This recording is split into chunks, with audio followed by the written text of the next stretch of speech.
then ubiquitous through a 46-second half mile. This one appears over already. Soup and Sandwich and Jockey Irad Ortiz Jr. now an eighth of a mile from home and 6 on top.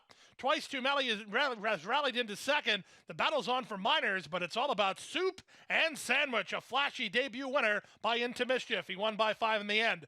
Welcome back to Racing Rundown. Today we're going to be discussing Soup and Sandwich on another Kentucky Derby profile. Soup and Sandwich was the runner-up in the Florida Derby of this year, and before that had a couple of nice wins. As usual, as we've done with all the other horses that we've covered, we're going to go through all of his races, and then I'll discuss my feelings on him going into the Kentucky Derby. So, first two career starts for Soup and Sandwich were both nice victories down in Florida. Broke his maiden, going 6.5 furlongs by 7.25 lengths at Gulfstream. So it was a very, very nice effort for him. His second start was in an allowance race at Tampa, going 1 mile and 40 yards. Different element for him in a 3-horse field. He stalked the pace in this race. Was a length and a half behind, and the largest margin he was behind in the race was 2 lengths. So wasn't coming from very far back, but a new element for him. He hadn't done that before, so he is able to stalk to a certain degree. I don't think that by no means is this going to be a horse that is going to be well back in the field. And we saw that in the Florida Derby.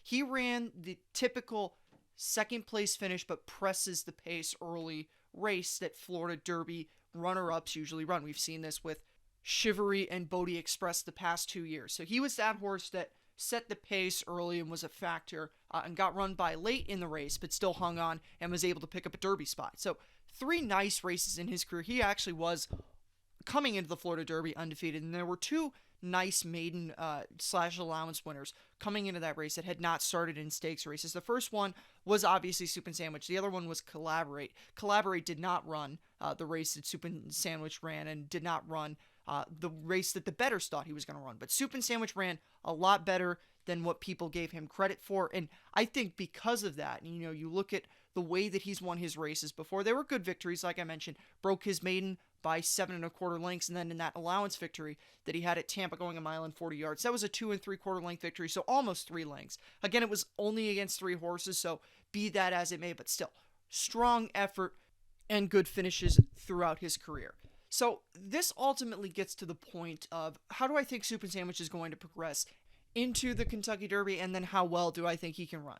I think Soup and Sandwich is one of those horses that if the pace is soft enough, he can hang around.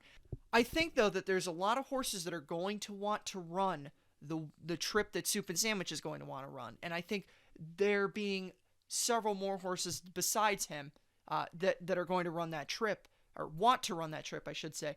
If he doesn't get the most advantageous position early, then that could eventually cost him in this race. But, you look at his run in the Florida Derby. He didn't go super fast, so I'm not going to say that this is a horse that can run through he ran through tough fractions in his maiden victory and went on to win by 7.25 lengths.